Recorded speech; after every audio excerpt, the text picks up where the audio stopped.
All right, so today we're doing a deep dive on something that I think a lot of people probably don't know too much about, diesel particulate filters. Yeah, DPFs. Not exactly a household name. Right. And they're kind of important if you drive a diesel. They are definitely important, and they can be kind of mysterious for a lot of people, so it's a good one to dive into.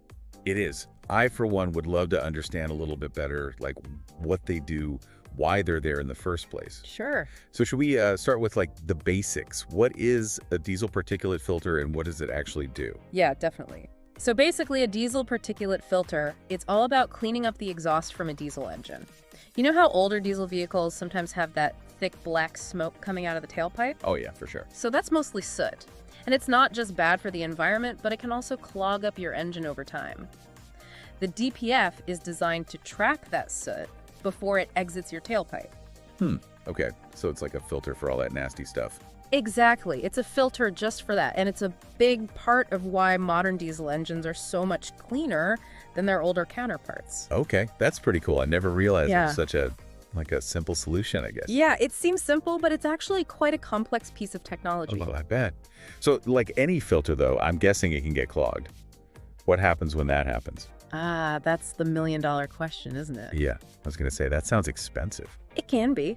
And it's a perfect example of why understanding this little component can save you a lot of headaches and potentially a lot of money down the line. All right, you've got my attention. What are the warning signs? How do I know if my DPF might be in trouble? Well, think of it like this. Imagine a coffee filter. You use it to trap coffee grounds, right? But if you keep using the same filter over and over again, eventually it gets clogged, the coffee stops flowing, and you're left with a mess. And probably a very sad coffee drinker. Yeah, not a good situation. So the DPF is like the coffee filter for my diesel engine. Okay, I can get behind that analogy. But how do I know if mine is clogged? Like, what are the warning signs that something's up? Well, the good news is your car will usually tell you in one way or another. Okay, good to know. Keep an eye out for a few key things. First, there might be a DPF warning light right on your dashboard. Oh, really? I've never actually noticed that. Yeah, it's not something you see every day unless there's a problem. It usually looks like an exhaust with some wavy lines through it. Yeah. You might also see the check engine light come on. That's always a good one. The check engine light is like the universal symbol for uh-oh with a car. Pretty much. And it's not very specific, right? It could be a million things. So if you see that check engine light, it's not a bad idea to just check and see if the DPF light is on too. Another thing to watch out for is if your engine is feeling sluggish. Sluggish? How so? Like it's lacking power, struggling to accelerate, that kind of thing. Sometimes you might even notice that you're having to fill up your tank more often. Oh, so my fuel efficiency takes a hit. Exactly. That can be a sign that something's not quite right with the DPF. Okay, a couple of those do sound kind of familiar. What's the first thing I should do if I suspect something's wrong? Should I, search for DIY DPF cleaning on YouTube? It's funny you say that, but honestly, that's the last thing you want to do. Oh, really? Yeah, DPFs are pretty complex, and messing with them without the proper knowledge can actually cause more harm than good. Okay, so no YouTube mechanics for this one. No YouTube mechanics for this one. It's best to leave it to the pros. Just like you wouldn't want to perform surgery on yourself, you don't want to mess around with something as vital as your car's emission system. Getting a professional diagnosis can save you a lot of trouble down the line. That makes sense. So let's say I take it to the mechanic and they confirm it is the DPF. What happens then? What do they do? Well, sometimes a replacement is necessary, but not always. Okay, good, because I bet that's not cheap. It can be an investment, for sure.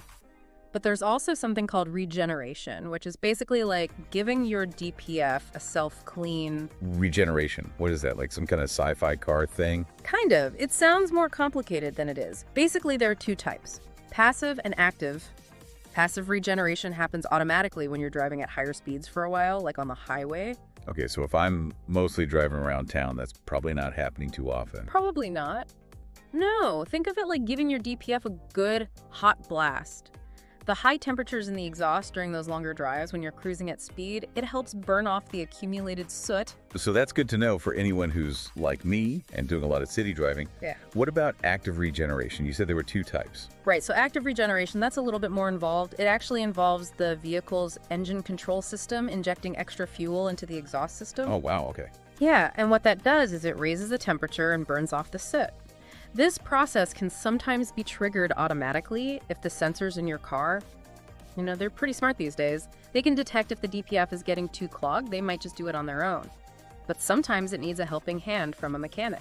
So it's like giving the system a little nudge to get things moving. Exactly. Okay, interesting. But what if, even with all that, the regeneration just isn't cutting it? Is that when we're looking at a DPF replacement? Yeah, that's when it might be time to bite the bullet and get a new one. And yes, it can be a bit of an investment.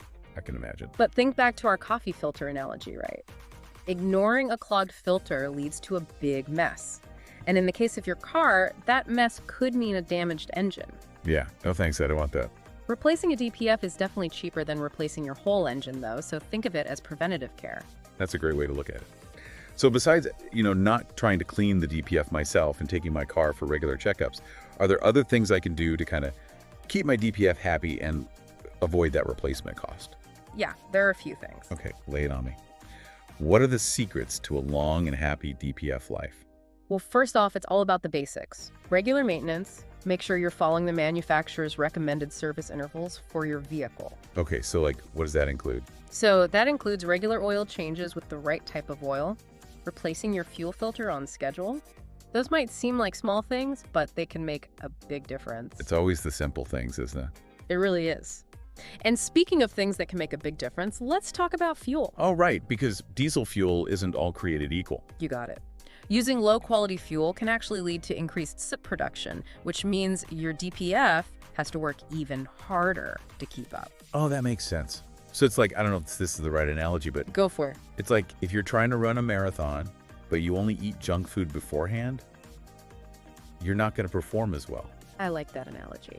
So high-quality fuel equals a happy DPF. Exactly. It might seem like a small thing, but over time, using the good stuff can make a big difference in the life of your DPF. Got it. Treat your diesel engine to the good fuel. Uh, Any other insider tips you can share? There are also fuel additives specifically designed to help reduce soot buildup. Interesting. Like a little extra boost. Exactly. They're not a magic bullet, but they can give your DPF an extra layer of protection. Okay, good to know. I'm learning so much today. It's fascinating. I had no idea. So much went into keeping a diesel engine running smoothly. Yeah, it's a bit more complex than your average gas engine. But with a little knowledge and the right care, you can keep your diesel running clean, efficiently, and most importantly, avoid those big repair bills down the road. Speaking of which, I was reading that Exhaust Shop Australia has a great selection of parts for diesel engines. They do. And they specialize in diesel stuff, so they're going to have high-quality options. Good to know. Okay, so we've covered how DPFs work, why they're important. But you mentioned earlier that they've also made a big difference for the environment. Oh, absolutely. These filters can reduce harmful soot by up to 85%. 85%. Wow, that's huge. Yeah, it's a significant difference. It makes a big difference for air quality, especially in cities with a lot of diesel traffic. That's amazing. Yeah. It's not just about protecting our engines, it's about reducing our overall impact. Exactly. It's a great example of how even a small change in technology can make a big difference in the long run. And it seems like with diesel technology, there's always something new to learn. Always. It's constantly evolving, which is exciting. It's definitely an area where staying informed can really pay off both for your wallet and for the environment. Well said. So for our listeners who are now hopefully just as fascinated by DPFs as we are, what's the one big takeaway we want them to remember? That's a good question. I think it's important to remember that these filters aren't just about keeping our cars running smoothly. They're also a crucial part of reducing harmful emissions and creating a healthier planet. That connection is worth keeping in mind. I love that.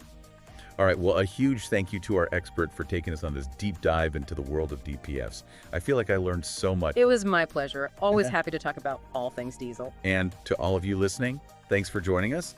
Until next time, keep those engines humming and those minds curious.